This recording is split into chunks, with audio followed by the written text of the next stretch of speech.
a time where you were challenged and maybe you didn't meet your own expectations, but yet you learned something about leadership that was valuable? I'm smiling because there are a number of those situations that occur, probably as recently as this morning.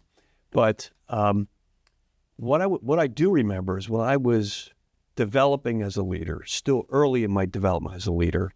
I like to say I'm still developing every day, but I had a boss, and he was pretty seasoned, and he called me into his office one day, and he said, "You need to smile more." And I said, "What?" He goes, "You need to smile more." I said, "Why?" And he said, "People are afraid of you." That's a good thing. He says, "No, it's not." And it was a moment of humility for me because what I realized is I wasn't approachable as a leader. And so that was a moment where I clearly got it wrong. And ever since, I was just very aware of that. So you have those moments in time that if you're self-aware or being self-aware and you have enough humility, you take that feedback and you take it to heart and you try to evolve yourself as that leader. So, being approachable is something that was at that moment that I really learned. Other times when I got it wrong as a leader, it was probably more on the personal interactions and how you showed up in moments where you didn't bring your best version. It didn't show up at that moment. And again, that goes to the humility, being self-aware, and recognizing the environment around you. But what I have learned over time is you should go easy on yourself. I think you have to be kind to yourself and say, all right, recognize it and get it wrong, deal with the aftermath of it, and whether there's apologies or whatever is required, and then just learn from that and move on. Make a new mistake the next day.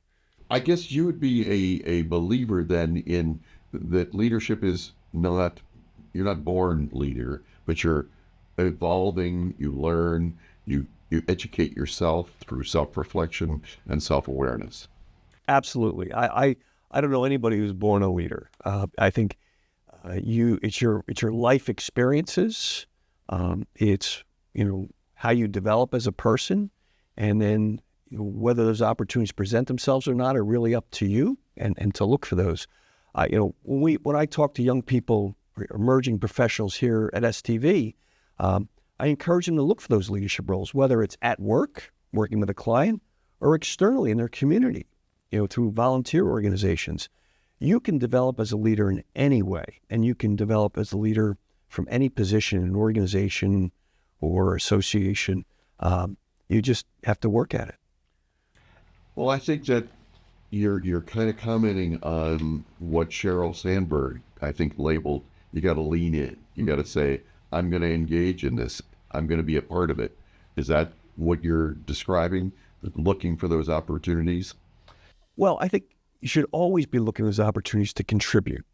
And whether you're a leader or not, others will make that determination.